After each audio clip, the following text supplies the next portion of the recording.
ګرانو کتونکو السلام علیکم.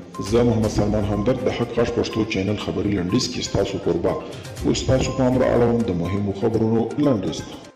برېښنا شرکت وایي د برېښنا د پرچاوي له امله په هر ساعت کې تر 3 میلیونه افغانۍ پورې زیانمنېږي.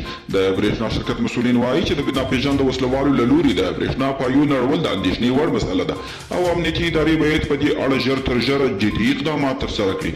برتانیا وایي د افغان سولې په تړاو د نړیوالې او سیمه ییزې اجماع له پیاوړتیا ملاتړ کوي. د جنوبي اسیا په چارو کې د برتانیا د دولت وزیر د بهرنیو چارو له وزیر حنیف اتمر سره په یوه ویډیو کانفرانس کې د خبرو پر مهال ویلي چې د افغانستان د سولې پروسه کې هر اړخیز همکاري ته تیار دي. د افغانستان پنجشیر کې ځایي چارواکو د کورونا د خپرېدو مخنیوي لپاره دغه ولایت ته د سیلانیانو د تګ پر تګ بندیز ولګاوه.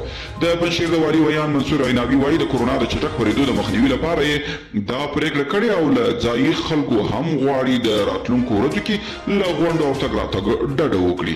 او د پکتیا د ځاځي اریوب ولسوالۍ اوسېدونکي وایي که څه هم په دغه ولسوالۍ کې د نجونو ټول ښوونځي د سیمه ییزو خلکو په مرسته پرانیستل شوي دي، خو ښوونکو درسي کتابونه او درسي خونو کمښت هغه اساسي ستونزې دي چې تر اوسه نه دي هوارې شوي.